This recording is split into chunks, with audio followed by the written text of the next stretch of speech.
Tonight we have a story about a controversial treatment for cancer invented by a Winnipeg doctor. It's not new. In fact, Dr. John Davidson used it on hundreds of patients decades ago.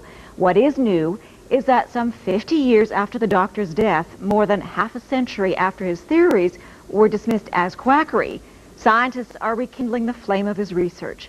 With more on the legendary cancer doctor, here's CTV's medical specialist, Avis Fabro.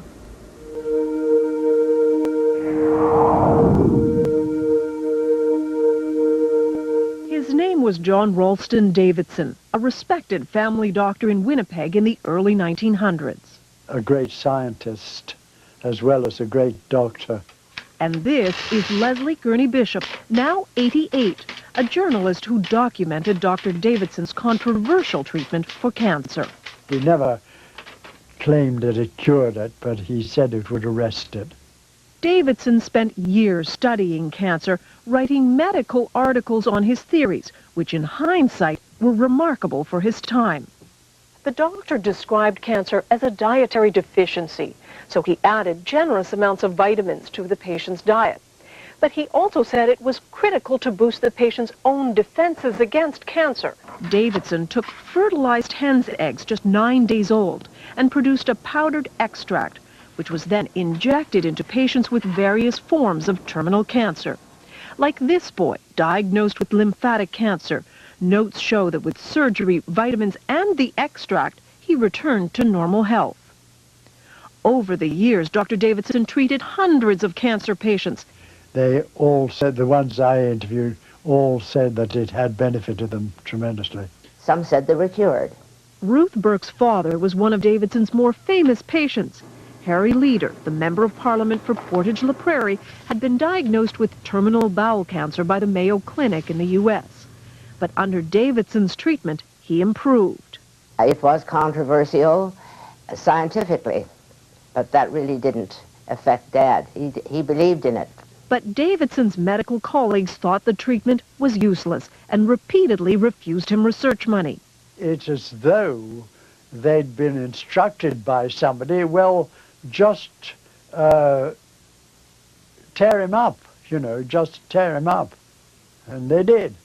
Frustrated with the lack of support, Harry Leader, with his own good health as proof, took Davidson's pleas for funding straight to Ottawa in 1944, directly to Prime Minister Mackenzie King. He never wanted any publicity from this. He simply wanted help for this man whom he felt could help humanity. The Prime Minister refused to fund Davidson's work.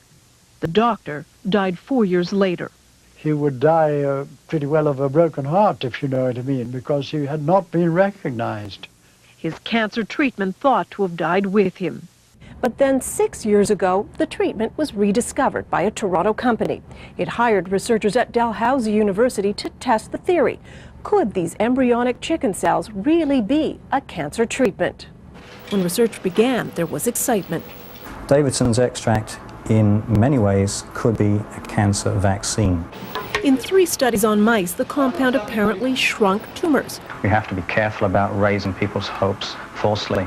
Jonathan Blay is one of the researchers looking at Dr. Davidson's extract. Davidson's extract, in many ways, could be a cancer vaccine. There could be things in the extract that promote a response against the cancer. But then suddenly, the research stopped. The then owners of the extract had financial problems. They stopped paying the researchers. Dalhousie was out some $60,000 and halted the experiments. The university would be interested in continuing the work because the results were very promising. But for nearly 5 years now, the capsules have simply laid on the shelf. One could easily walk away from and say, to heck with it. But would we be leaving behind something that could potentially have significant impact for large numbers of people? But if there are no takers soon, the venture will die. A darn shame, says Dr. Bain, because we still won't have the answer. Was Dr. Davidson right?